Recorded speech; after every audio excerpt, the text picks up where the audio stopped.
Karena Pak Habib Rizik itu, beliau adalah pelopor Deddy Mulyadi. Kalau Anda serius mau perang, jangan gunakan masyarakat.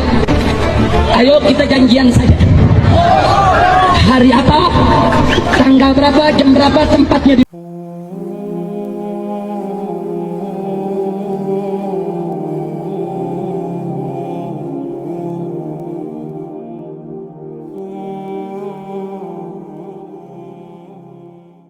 berasal dari mana, DNA-nya dari mana, genetikanya dari mana. Ini adalah upaya sistematis untuk apa? Untuk menghilangkan ikatan emosional, terutama orang Sunda dengan leluhurnya. Kemudian orang lain datang dari negara lain ke sini, tiap hari membanggakan leluhurnya, tiap hari bercerita keunggulan leluhurnya, tiap hari kita harus mendengarkan riwayat-riwayat leluhurnya. Setelah itu kita bermahabbah pada mereka, menghormati mereka, mendewa-dewakan mereka, dan kita menganggap diri kita lebih rendah dari mereka. Dan tak terasa domba kita kirim, uang kita kirim untuk mendapatkan air putih agar kita usahanya lancar. Kita keluarkan uang demi mereka, dan kita semakin direndahkan martabatnya sebagai suku dan sebagai bangsa, padahal mereka makan setiap hari dari kita. Assalamualaikum warahmatullahi wabarakatuh. Rizik Syihab nantang perang ke Deddy Mulyadi. Deddy Mulyadi. Kalau Anda serius mau perang, jangan gunakan masyarakat. Ayo kita janjian saja. Hari apa, tanggal berapa, jam berapa, tempatnya di mana. Anda yang tetepin, kita akan datang. Takbir! Saya mau tanya umat Islam, siap hadir? Siap duel satu lawan satu? Siap tangan kosong? Siap pakai golok? Siap pakai parang? Siap pakai basoka? Siap pakai AK? Silakan Deddy Mulyadi tutup pintu. Mengajar tidak. Kalau kau mau perang yang gentleman, mau perang, tetapin. Kau bawa 1.000, kita bawa 1.000. Kau bawa 2.000, kita bawa 2.000. Kau bawa 10.000, kita bawa 10.000. Silakan tetapkan tempatnya, tempatnya, harinya, waktu, Allah. Dia ngajak perang Kang Deddy Mulyadi, dan dia ngajak Kang Deddy Mulyadi gentleman, jangan bawa-bawa rakyat. Lah, dia ngajak gentleman, jangan bawa-bawa rakyat. Nah, Rizik Syihab ini apa? Dia bawa-bawa umat Islam. Coba, apa kata dia? Umat Islam siap perang, siap duel. Rizik Syihab, ngapa ente bawa-bawa umat Islam? Ya ente yang lebih parah sebetulnya. Ente yang lebih parah. Ente nggak gentleman. Ente selalu mengatasnamakan Islam, bahkan lebih nggak gentleman lagi. Ente ngaku-ngaku imam besar umat Islam. Lu umat Islam yang mana yang ngangkat ente sebagai imam besar? Mestinya umat Islam mesti tersinggung ini dengan kelakuan Rizik Syihab ini, yang kemudian disebut imam besar umat Islam. Siapa yang kemudian mengangkat ente? Jadi kita mesti waspada juga ini. Ingat Nabi SAW telah bersabda, innama akhafu ala ummati, sesungguhnya benar-benar semata-mata aku sangat mengkhawatirkan, kata Nabi, menimpa di tengah-tengah umatku ini al-a'immatal mudillin, munculnya imam-imam yang menyesatkan. Ini jangan-jangan ini masuk dalam konteks ini loh, karena ini kan pengakuan sepihak sebagai imam besar umat Islam. Padahal mengaku sebagai imamatul uzmah atau imamul a'zam, imam besar itu kan tidak sembarangan ngaku. Ini kan harus diangkat oleh umat Islam sedunia internasional. Ini lantas kemudian enak saja diangkat dari kalangan sendiri misalnya, dan ngaku-ngaku sebagai imam besar umat Islam. Ini kenapa nggak lebih parah lagi? Ini lebih berbahaya. Ini yang saya sebut dengan orang mengeksploitasi ajaran Islam demi kepentingan kelompoknya. Mereka gunakan pengakuan sebagai anak cucu Nabi. Mereka menggunakan jubah-jubah keagamaan, pakai imamah, menyerupai imamah Nabi. Mereka komis atau gamis panjang, seolah-olah mereka representatif sebagai orang yang mewakili Nabi. Apalagi dengan pengakuan sebagai anak cucu Nabi. Ini yang disebutkan oleh Nabi dalam sabdanya, abghadul ibad ilallah, hamba Allah yang paling dimurkai, yang paling dibenci oleh Allah adalah man kana thawbuhu khairan min amali, orang yang jubah pakaiannya lebih istimewa daripada kelakuannya. Antakuna thiyabuhu thiyabal anbiya wa amaluhu amalal jabbarin, jubahnya jubah kenabian tapi kelakuannya kelakuan setan. Ini sebetulnya dia menggunakan slogan-slogan keagamaan untuk memobilisir massa, agar seolah-olah apa yang dia perjuangkan ini merupakan jihad, agar seolah-olah apa yang dia perjuangkan ini betul-betul mewakili umat Islam, benar-benar representatif sebagai masa Islam. Nggak bisa begitu. Ini nggak gentle namanya. Ini yang disebut dengan memanfaatkan agama. Ini yang disebut dengan beragama mengikuti hawa nafsu. Kita harus hati-hati dengan ini semua. Kenapa saya menyerang Habib Rizik? Karena Pak Habib Rizik itu, beliau adalah pelopor dari perpecahan di NU. NU tuh nggak pernah pecah sejak ada Pak Habib Rizik. Banser sama FPI itu dua-duanya NU, berantem gontok-gontokan, berdarah-darah, ada yang meninggal konon katanya, itu tuh sejak Pak Habib Rizik. Nah, kenapa Pak Habib Rizik bisa sampai melakukan hal yang seperti itu? Karena dipuja sebagai Habib, yang tidak bisa salah, yang hampir selalu benar. Nah, itulah yang kita kritik. Beliau itu adem ayem ketika disebut sebagai imam besar. Imam Syafi'i aja batasnya imam. Ini imam besar. Imam besar. Jadi itu luar biasa klaimnya itu gitu. Kan banyak yang tanya, kenapa sih Pak Guru ya kok ngajar Habib Alawi terus gitu ya? Sebahaya apa mereka itu gitu kan, banyak ya pertanyaan kayak gitu. Nah, kalau di compare dengan aliran-alirannya dituduh sesat tadi itu gimana Pak Guru? Saya tuh tidak menyerang Mbak Alawi. Saya tuh menyerang oknum Mbak Alawi. Jadi maksudnya kalau ada kan Mbak Alawi itu klan ya. Kalau misalkan saya menyerang mereka, ya berarti saya tuh rasis gitu. Tapi saya tidak pernah menyerang Ibu Najwa Shihab misalkan, tidak pernah menyerang Habib Ja'far. Saya nggak pernah serang mereka. Yang namanya Asegaf yang jadi pengacara itu, saya nggak berani serang mereka. Saya tuh menyerang pihak-pihak yang menyalahgunakan silsilah nasab mereka dan mengklaim bahwa mereka itu memiliki otoritas ilahiyah. Ya itu yang saya serang. Dan serangan itu bukan hanya saya ajukan kepada Ba'alawi. Saya serang orang-orang NU, orang-orang Wahabi dengan cara yang sama. Barusan saya bikin video itu juga saya menyerang dalam tanda kutip orang-orang Wahabi kalau Wahabi yang dimaksud itu menggunakan otoritasnya untuk menghakimi pihak lain. Nah, Habib yang terakhir saya serang itu sebenarnya adalah Habib Rizik. Kenapa saya menyerang Habib Rizik? Karena Pak Habib Rizik itu, beliau adalah pelopor dari perpecahan di NU. Betul tidak? NU tuh nggak pernah pecah sejak ada Pak Habib Rizik. Banser sama FPI itu dua-duanya NU, berantem gontok-gontokan, berdarah-darah, ada yang meninggal konon katanya, itu tuh sejak Pak Habib Rizik. Nah, kenapa Pak Habib Rizik bisa sampai melakukan hal yang seperti itu? Karena dipuja sebagai Habib, yang tidak bisa salah, yang hampir selalu benar. Nah, itulah yang kita kritik. Beliau itu adem ayem ketika disebut sebagai imam besar. Imam Syafi'i aja batasnya imam. Ini imam besar. Imam besar. Jadi itu luar biasa klaimnya itu gitu. Nah, yang saya kritik itu kalau misalkan mereka tidak lagi begitu, ya sudah. Saya juga punya banyak teman-teman dari Ba'alawi dan sampai sekarang juga kontak gitu. Ya gak jadi masalah.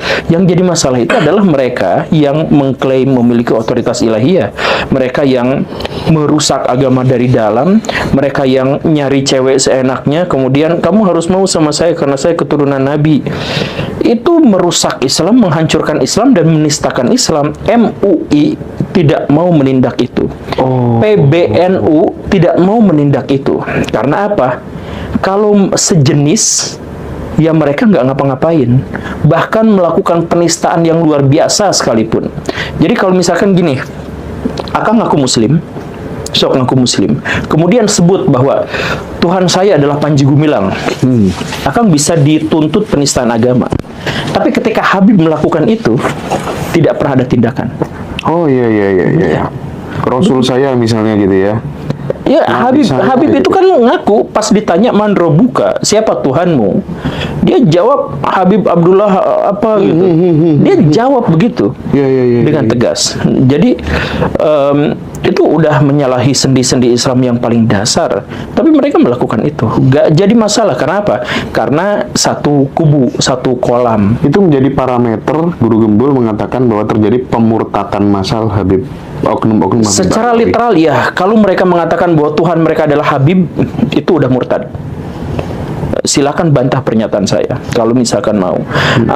Kalau murtad gimana? Ya nggak apa-apa. Banyak orang yang murtad juga ya nggak apa-apa gitu. Saya ada teman saya yang murtad, ya nggak apa-apa. Asal jangan ngaku bahwa yang murtad itu kemudian mengatasnamakan Islam, saya cucu Nabi, keturunan Nabi, berjuang demi Islam. Lah kalau udah murtad aja bilang nggak apa-apa, kita temenan kok, biasa gitu. Asal identitasnya jelas gitu, identitasnya itu pasti. Besok syahadat lagi gitu. Ya misalkan gitu ya, ya nggak apa-apa. Enggak. Tapi yang soal istrinya, temennya diminta, terus kemudian itu banyak. Itu beneran? Habib misalkan datang, ya temenan, oh istri kamu cantik, bisa nggak buat saya? Itu udah jadi sebuah kebiasaan yang lumrah di antara para habaib itu. Jadi mereka ada yang minta cewek, ada yang minta duit. Jadi, aduh, saya kasihlah, saya lagi butuh uang 10 juta, nanti kan Anda akan masuk surga. Gitu, itu jualannya tuh kayak gitu. Nah, itu yang saya serang, dan itu bukan hanya terhadap Habib, saya juga misalkan nyerang gus-gusan. Ada gus ini, gus itu yang ada gus yang, maaf ya, ODGJ, rambutnya merah kuning hijau, kemana-mana cuman pakai kolor doang. Kemudian dia tetangganya Pak Dodi itu konser sampai bikin panggung segala rupa, genjreng apa. Lalu hanya gara-gara dia anak dari kiai, dia disebut bahwa itu karomah, bahwa majdub, wali. Iya. Ya kalau ODGJ aja, hanya gara-gara dia keturunan kiai kok langsung diperlakukan seperti itu. Nah, serangan saya tuh pada itu juga. Jadi maksud saya nggak nyerang Habib dalam konteks dia Habib, atau Habib dalam dia Ba'alawi. Enggak, saya nggak akan mengkritik sama sekali Ba'alawi. Saya mengkritik, menghujat orang-orang yang menistakan Ba'alawi, orang-orang yang menistakan Islam, tapi mengatasnamakan Islam. Tapi itu Pak Guru itu menjadi yang paling berani mengawali deh ya, kritik Gus, kritik Habib Lutfi sampai sedemikian. Wah, itu zaman dulu belum ada kan cerita-cerita orang berani mengkritisi model-model kayak ya gitu. Sekarang alhamdulillah udah ada hasilnya ya, udah banyak gitu, dan banyak juga akhirnya konten-konten kreator. Maksudnya yang hasilnya apa? AdSense alhamdulillah. Maksudnya hasilnya itu adalah hasil saya dalam hal ini tuh merasa bangga di satu sisi, tetapi merasa tanggung jawab saya itu menjadi lebih besar karena banyak konten-konten saya itu yang menjadi konten nasional. Jadi misalkan ketika saya ngomong pertama kali Pak KDM itu adalah Pak Jokowi kedua, yang saya juga sampaikan di podcast ini, itu kan media-media besar juga mulai membawa isu itu. Ketika saya bahas Habib, itu juga media-media membahas itu. Ketika saya pertama kali mempopulerkan betapa meresahkannya ormas, itu sampai sekarang juga akhirnya menjadi keluhan. Nah, tapi ya itu akhirnya jadi beban. Pada titik tertentu saya ngomong begini, orang-orang jadi juga membahas itu. Nah, ya jadi, tapi ya itu, ini adalah bagian dari beban moral, dan kita tuh memang harus bergerak di situ karena nggak ada. Misalkan kritik saya terhadap pesantren. Nah, ini kritik terhadap pesantren juga sekarang cukup mengemuka, dan jumlah santri di seluruh Indonesia turun dari tahun ke tahun. Karena ngaji temenan nih. Kalau mau ngancam-ngancam, undang Rizik. Kalau mau ngancam-ngancam.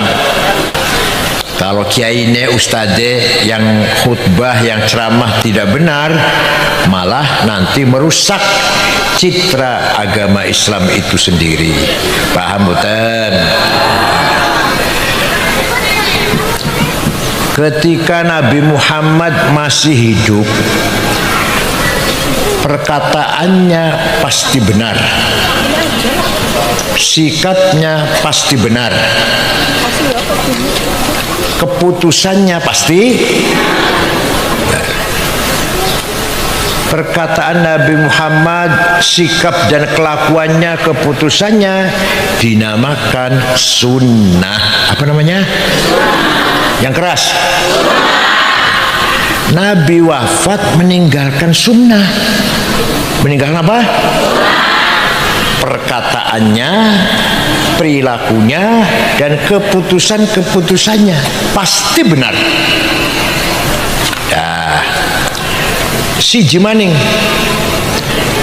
Nabi Muhammad wafat meninggalkan murid-muridnya, santri-santrinya, sahabatnya.